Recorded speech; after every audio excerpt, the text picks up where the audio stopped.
Welcome to Life Devotions, and thank you for joining me today. The right friend gives the right counsel is the title of this devotion. And to have friends in life is a real gift of God, I believe personally, and to get the right kind of counsel. Wow, to have somebody that you have a relationship with, a friendship with, who can say things that really help you make good choices in life, that is valuable. A lot of people don't feel they have any friends. And I believe that God can take care of that. I want to take you to begin with to Psalm 25, and I want to show you today this, I would believe, one of the most important devotions that I'm doing. I've been preparing this devotion in my prayer time for a long time, so I'm really looking forward to share this, and it may just be a slightly longer devotion than others. David says here in Psalm 25, "To you, O Lord, I lift up my soul, my living being. O God, I trust in you. Let me not be ashamed. Let not my enemies triumph over me. Indeed, let no one who waits on you be ashamed, but let those be ashamed who deal treacherously without cause. Show me your ways, O Lord. Teach me your paths. Lead me in the truth and teach me. For you are the God of my salvation. On you I wait all day. Remember, O Lord, your tender mercies and your loving kindness, for they are from of old. Do not remember the sins of my youth, nor my transgressions. According to your mercy, remember me for your goodness' sake, O Lord. Good and upright is the Lord. Therefore he teaches sinners in the way. The humble he teaches in justice, and the humble he teaches his way. All the paths of the Lord are mercy and truth to such as keep his covenant and his testimony for your name's sake, O Lord. Pardon my iniquity, for it is great. Who is the man that fears the Lord? Him he shall teach in the way that he chooses. Again, who is the man who fears the Lord? Him shall he teach in the way he chooses. He himself shall dwell in prosperity, and his descendants shall inherit the earth. The secret of the Lord is with those who fear him, and he will show them his covenant. My eyes are ever toward the Lord, for he shall pluck my feet out of the net. Turn yourself to me and have mercy on me, for I am desolate and afflicted. Trouble of my heart have enlarged. Bring me out of the distresses. Look on my affliction and my pain, and forgive my sins. Consider my enemies, for they are many, and they who hate me with cruel hatred. Keep my soul and deliver me. Let me not be ashamed, for I put my trust in you. Let integrity and uprightness preserve me, for I wait in you. Redeem Israel, O God, out of all her troubles." That's this psalm. Oh my, what a phenomenal psalm. But the point I'm making in reading this is that you see the kind of heart, when God calls David a man after his own heart, that he was developing in him. You could see, and there's so much here that we could focus on in this, but you could see him teach me, counsel me, instruct me. Lord, I want to live in that intimate relationship with you where I live in your instructions, where I live in your counsel, where I understand how valuable my relationship is with you. Teach me, Lord, help me. Now go with me to Psalm 101, right? So you could see, very important what I'm sharing with you, the kind of heart that God was able to work in him because of what David sought. He sought the Lord's guidance, instructions, counsel. He sought the friendship with God. And then look at this incredible Psalm 101. It's also a Psalm of David, where he says, "I will sing of mercy and justice. To you, O Lord, I will sing praises. I will sing of mercy and justice. I will behave wisely in a perfect way. Oh, when will you come to me? I will walk within my own house with a perfect heart." Or the Living Bible says, "Oh Lord, how I long to walk a blameless path, especially in my own home where I need your help. I will set nothing wicked before my eyes. I hate the work of those who fall away. It shall not cling to me. It shall not pull on me to follow them who fall away from the Lord. A perverse heart shall depart from me. I will not know wickedness." Oh, I so pray that you take these verses to heart and pray them and pray them. Whoever secretively slanders his neighbor, him I will destroy. The one who has a haughty look and a proud heart, him I will not endure. My eyes are on the faithful in the land. They shall dwell with me. Who walks in a perfect way, he shall serve me. He who works deceit shall not dwell in my home. Okay. You could see the passion of David here in Psalm 25, Psalm 101 here. You could see, and you see here in Psalm 101, how he says, I will have nothing to do with people who are perverse in their ways. I will have nothing to do with people who fall away from the Lord and don't want to honor him. I do not follow them. They are not my best friends. That is not where I go. They can come with me, but I can't go with them, you know. And you could see the passion in David and in Psalm 25. Okay, and I say this to you to prepare the way for what I'm going to read you here in a moment. First, I want to read you the last verse, well, not the last one, verse 32 of Proverbs 3. For the perverse person is an abomination to the Lord, but his secret counsel is with the upright. David was upright because he sought it day and night in himself.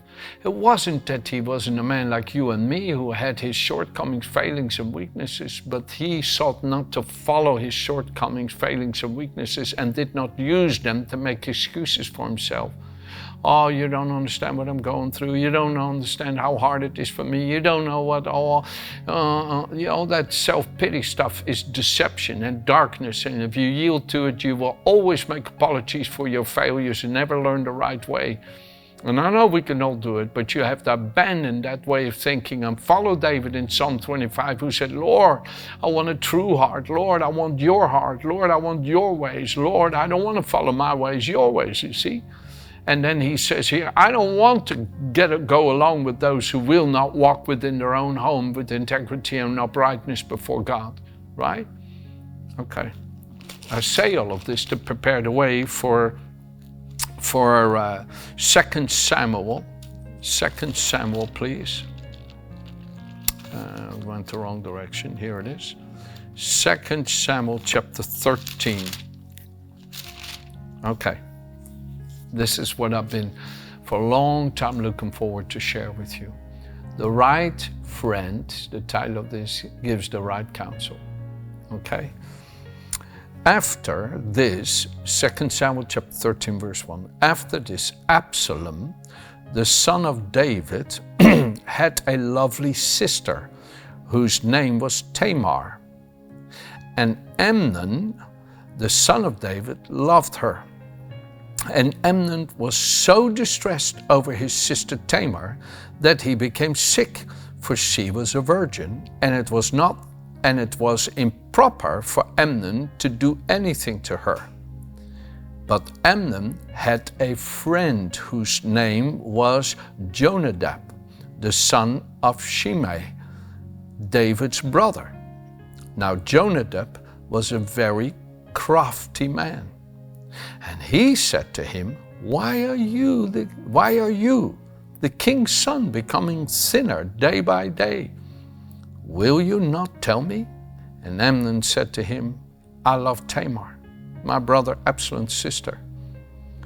So Jonadab said to him, Lie down on your bed and pretend to be ill, and when your father comes to see you, say to him, Please, let my sister Tamar come and give me food and prepare the food in my sight, that I may see it and eat it from her hand. And so forth.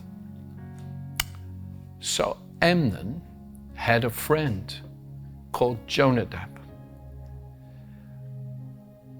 Wrong friend to have. And I find this unbearably grievous, that some friends are not your friend. They are not your friend because they can give you the wrong kind of advice. I've got here my Living Bible, and I find these scriptures in it many years ago, and they've always helped me. It says here, a good man asks advice from friends. The wicked plunge ahead and fall. In other words, people that don't have a good heart don't ever want anybody else's advice. But folks, you better know that you've got the right friend if you're going to ask him for advice. Look what it says in chapter 27. Verse 6 is the first one I read of chapter 22. The wounds from a friend are better than the kisses of an enemy. In other words, if you have the right kind of friend and you say, hey, I'm thinking of this, what do you think? The right kind of friends, and in a gracious way and in a wise way, but would say to you, no, that's not the will of God. I mean, I still find it painful. Some people, they don't, but I do. When I know I'm dealing with somebody who really wants something and they're hurting that they don't have it, but what they want is wrong, to then help them in that, I still find it hard, but I do it. Because I know I have to before God. But my goodness, I find it hard to see their pain, but I do it. And say, no, this is not right. This is not right. No, what you want to do is not right. And I could give you so many examples, but I'll pass on that right now. There's not the time. So it's better to have the wounds of a good friend than the kisses of an enemy. A wound, in other words, a friend who will tell you, no, don't do it. Verse 10. Never abandon a friend, either yours or your father's. Then you won't need to go to a distant relative to help you in your time of need. You see, there are friends that are worth having and there are those that are not. Verse 17. A friendly discussion is as stimulating as the sparks that fly when iron strikes iron. Verse 19, very important, the one I really wanted to read to you. A mirror reflects a man's face, but what he is really like is shown by the kind of friend he chooses. You will know a man by the kind of friends he chooses. That's Proverbs 27, verse 19.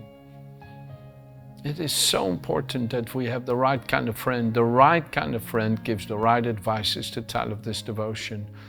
Amnon did not have the right friend. And my goodness, what hell unleashed through that Jonadab's advice. And that Jonadab was a wicked, wicked man in my opinion. Utterly wicked. What Amnon wanted was not clean. No, he didn't want Tamar for what was good for Tamar. He wanted Tamar just to satisfy his lust for sex. He had but one thing, that he was completely in lust with her. Not in love with her, in lust with her. He couldn't get his eyes off of her. He would look at her body and he would go crazy inside that he couldn't have her, because he knew the culture in which he lived said no to such ways. And I wish we would have more of that kind of culture today, that people get a conscience, no, I shouldn't just sleep with anybody I want to. I need to be married before I do such a thing. My goodness, folks, this is really not helpful to our society today, that people think they could just leave their husband or their wife and go with anybody they want to, or just go with anybody they want to when they're not married to them. And I know that touches some tender points in people who think that you got to just do what pleases self. No, you got to do what pleases God. And what Amnon wanted was sinful. And Jonadab should have said to Amnon, what you are wanting here, you know is not right. You know you only want Tamar to have sex with her. You don't really know her. You don't really appreciate. And he could have tried to hide his true deceitfulness of sin, because sin is always deceitful. But Jonadab should have stood up to Amnon, but he was himself a wicked man, and he schemed how for Amnon to get what he wanted. And folks, that is not the kind of friend you ever want to have in your life. Somebody who brings wicked schemes to pass for you to satisfy your sinful desires. That is the worst kind of friend you can ever have. Because Amnon acted sick. David came to see him. He says, son, you're looking skinny. What's wrong? Oh, Dad, I just feel so depressed. And yeah, I feel so hopeless in life. But, maybe you could ask Tamar. And she could come and make me some food, and I think it will cheer me up, Dad. Okay, son, whatever I could do to help you. And David writes Psalm 101 to say, I don't ever want the Jonadaps around me because of the hell that they've caused my family. Because when Tamar went to the house there, if you read the whole story here in 2 Samuel 13, Amnon sent everybody else away and he raped her. And after he had her, oh my goodness, I find this so disgusting. It says he hated her and he put her out of the house. And he caused so much offense in the heart of Absalom that 2 years later, Absalom had him killed. He had him killed. And all the hardships that David went through in his own family was because there was a Jonadab who was his brother's son, who didn't have the right kind of heart, who didn't seek the right kind of heart. And folks, let me say this to you and me, to myself too.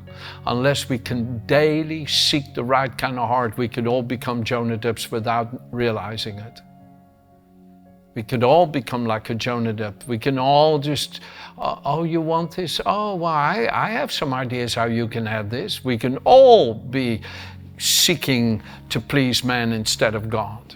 And it's so important today that we seek the kind of heart that we see there in David, who daily pursued to have the Father instruct him and not to serve his own sinful desires, but to crucify them and lay them aside and to embrace the meekness of God's counsel in his heart so that he could give it to others. And I pray, let the Lord protect you from the Jonadabs of today, people that act like they love the Lord, but they don't know his counsel.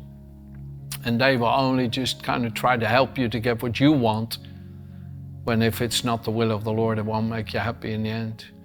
We so desperately need God to help protect us from the Jonadabs. There's so many people who will give advice that really doesn't come from the heart of God. Why? Because they don't have his heart. They don't seek it on a day-to-day basis. They don't know his heart, so they can't give you his heart. And they may not mean to be deceitful like Jonadab, but they are, because they don't guide you in the way of the Lord. And anything that's not the way of the Lord is not the way for you and me. Amen? Let's become the kind of friends to others that can speak the heart of God, because that's what we seek daily, and can speak the will of God and cause wholeness and healing to come to families. If you just go by what you see and hear, then you will not give the right advice. But if you daily seek the Lord, he will guide your heart how to speak the words in season to those who are weary. Amen. Have a good day.